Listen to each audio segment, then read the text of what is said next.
Have you ever wondered what it's like to sit in on a magazine editorial meeting? Well, this is your chance. You're listening to Salt Lake Speaks, a monthly podcast where our editors, writers, and staff dig deeper into stories, chat with newsmakers, and talk amongst ourselves about arts, culture, food, music, politics, or whatever else might strike our fancy. After all, we are Utah's biggest fans. I'm Mary Brown Maloof. I'm Glenn Worchel. I am Christy Marcy. And we're Salt Lake Speaks. Today's episode of Salt Lake Speaks is sponsored by Tastemakers, a 2-day outdoor food and wine tasting event on June 8th and 9th at the Gateway. Details and tickets are available at tastemakersutah.com. One of the hottest topics right now in Utah is the controversial Bears Ears National Monument. President Trump, as we speak, appears to be working with his Interior Secretary to overturn former President Obama's creation of the monument. This is Glenn Worchel, managing editor at Salt Lake Magazine, and today on Salt Lake Speaks, we're joined by John Ruple, an attorney and an associate professor at the Wallace Stegner Center for Land Resources and the Environment. First, John, could you explain exactly how and why Bears Ears National Monument came about? Well, thanks, Glenn, and thanks for inviting me down to speak with you today. So first of all, I think we need to understand a little bit about the Antiquities Act. The Antiquities Act is a federal law. It was passed 111 years ago by Congress, essentially empowering the president to set aside lands that are historically or scientifically of value and protect those from future development. So when Congress set up the Antiquities Act, they realized that particularly archaeological resources in the Southwest were under threat. They were being damaged by looting and vandalism, and they wanted to protect these. They also realized that they, as an institution, were not nimble enough to identify all the lands in the West that were potentially under threat, all the threats that could occur, or come up with an appropriate response and plan to address each one of those. So they handed that responsibility off to the president and said, Mr. President, you can come up with a plan to protect those areas. And that's what President Obama did. Near the end of his administration, he signed an order creating Bears Ears National Monument, setting aside that area as a monument and limiting future development of certain resources while also protecting ongoing activities across that landscape. Basically, then, what sounds like an idea to protect antiquities, Native American burial sites, and things that are very important to our culture, has suddenly changed to be seen as a dictatorial right of the president to take away private property or the use of public lands to create treasure to pay for things like schools. How did this sort of flip-flop take place? It's a great question, Glenn, and I think a lot of it has to do with perception. What one person sees as an overreach, another sees as a legitimate exercise of the law.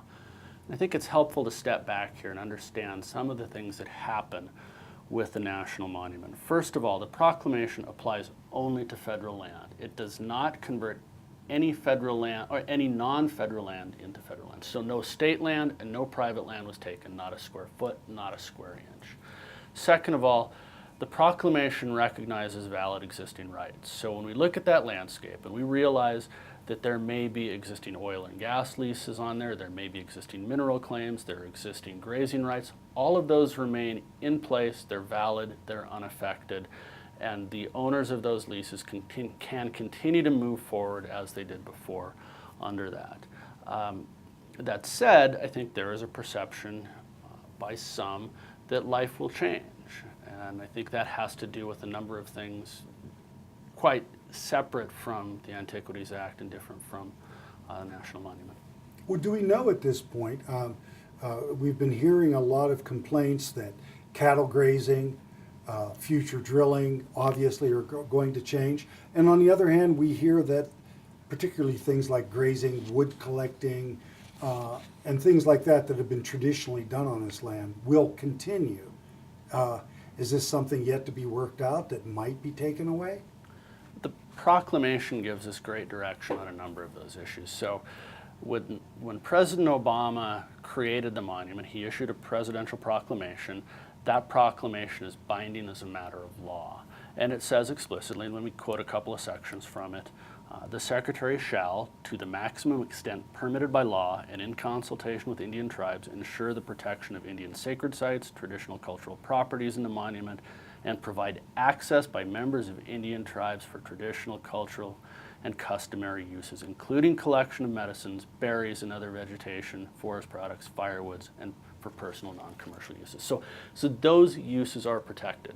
And the president was equally clear.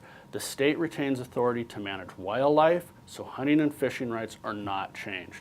The state also has primary responsibility for permitting water rights. That does not change. And as I said before, those valid existing rights that were previously in place, those are unaffected as well. Now, one of the biggest areas of perhaps confusion or difference of opinion on this, and we see it at the top of the Utah delegation on down to the people that are living there, and that is that if President Obama and the presidents before him created monuments by using a presidential order and signing off on it, why can't a president who comes later, in this case Donald Trump, with a flick of the pen, overturn it and put it back the way it was? It's a great question, Glenn, and it's a little bit complicated, so bear with me here. The Constitution of the United States gives Congress the power over public lands. That's the property clause. It's very clear, power over public lands goes to Congress and to nobody else. The president doesn't inherently have power over public lands by virtue of his office. He has to have that authority granted to him by Congress. And that's what they did when they passed the Antiquities Act. They delegated that authority to create national monuments, and they were very explicit. What the Antiquities Act does not say is that the president can undo or reduce those national monuments. So the question becomes, is there something implicit, something implied along the way that would lead us to believe that the president has those powers? Because short of that, the president simply can't do this. He's stepping in the shoes of Congress when he created the national monument, and he would need that authority granted to him to essentially wear those shoes again. So the argument that the president could somehow do these things, it's based largely on prior monument reductions. And if we look at those, there have been about 16 of them over the last 111 years. They provide very little historical support for this. Some of those reductions were done because of mapping errors.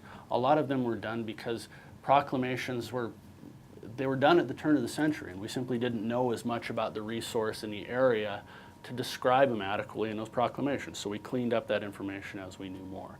There were a couple of proclamations, or a couple of national monuments that were shrunk for national security purposes. For example, Santa Rosa Island in Florida was the home of Elgin Field, the famous airfield that supported U.S. forces during World War II and during the Cold War. That used to be a national monument, and President Eisenhower decided it was more appropriate to use that land for military purposes. So we have those kinds of changes that provide very little support. But we can also go back and look again at the Antiquities Act. First, as I said, it doesn't explicitly give the president the power to eliminate a national monument. Second, we know from looking at other statutes that Congress was aware that they needed to delegate this power. If we look at laws like the Pickett Act, Congress said, yes, Mr. President, you can create a reservation, you can set aside those lands, and in the case of the Pickett Act, you can also change or revoke that. They didn't do that with the Antiquities Act, yet they clearly knew how to do that had they wanted to. The third point, and I think this is equally important, is we have to look at the purpose of the Antiquities Act. As I mentioned, the idea was Congress wanted the president to act quickly and nimbly to protect these areas that were under a direct threat. When we talk about undoing a monument, there's no similar need for rapid action. There's no similar exigency. It's appropriate for the more deliberative body, for Congress in this case, to take a look at these treasured landscapes, these public lands that belong to all of us, and decide whether it makes sense to adjust that management in a more deliberative way than would demand immediate presidential action. Are you saying that Congress could overturn, in this case, Bears Ears, or could reduce it or something through congressional action, legislative action? Congress has very, very broad powers under the Property Clause of the U.S. Constitution. If Congress chose to adjust the borders of Bears Ears, they could do so. If they chose to eliminate it entirely, I believe they could do that as well. And that's really where this debate needs to occur.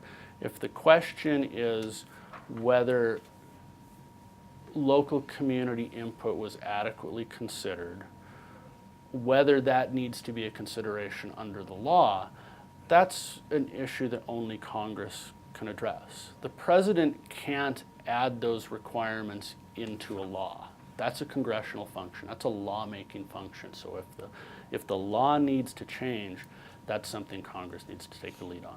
Now, President Trump called on the Interior Secretary Ryan Zinke to look into, it's unclear whether it's just the national monuments in Utah, the more recent ones, or the national monument situation in general. But whatever he comes back with, is he looking into this as a congressional legislative process, or looking at it into a presidential order? Well, the executive order that President Trump signed directed Secretary Zinke to look at 7 different factors affecting that list of monuments. And it's essentially every national monument larger than 100,000 acres in size that was created since 1996. So it starts with the Grand Staircase Escalante National Monument and moves forward through Bears Ears. And there's also kind of an escape valve here that allows the secretary to look at any other monument that he believes didn't have adequate public input going in. But so the secretary will take a look at those monuments, take a look at these 7 criteria, and then make a recommendation. We don't know what will happen based on that recommendation. One possibility is that the president decides to act unilaterally. I think that would be very difficult to defend legally, and it would almost certainly end up in litigation. The other possibility is that the president looks at these recommendations, concludes that the questions and concerns they raise need to be addressed at a broader level through potentially amendments to the Antiquities Act, and again, that's something that would need to be done by Congress. So it's very possible that the president will decide that Congress needs to act in this area. And it could be farther reaching than just changing the national monuments that you mentioned, the more recent ones. It could be that the Antiquities Act itself changes, and moving forward, how these areas would be protected and how expansive they would be, because there is somewhat of a philosophical argument that they're too big, that it was never meant to be this expansive of an area. Although in Bears Ears, there are so many antiquities that you pretty much have to put a blanket over them. Yeah, it's a great point, Glenn, and I think we need to go back to this. I want to go back to this notion of whether monuments are too big. The Antiquities Act doesn't set a limit on how large a national monument can be. And if we look at some of those very early monuments, one of the first was the Grand Canyon. It was set aside by President Roosevelt because of a threat to development. That was challenged. It went all the way to the Supreme Court, and the Supreme Court said, look, Congress, you gave the president the authority to protect areas and items of historic and scientific importance, and we believe the Grand Canyon fits that definition. So we've had landscape scale monuments going back to at least 100 years. So I think that's an important starting point. But we have a monument in Utah that nobody really ever sort of remembers. That'd be Dinosaur, which was one of the first ones also. I think 1915. It was set up to protect these paleontological sites. And was there any controversy involving that at that time? It's a great question, Glenn, but honestly, I don't know. I'm not familiar enough with the history of Dinosaur National Monument to say. Well, thank you for being with us.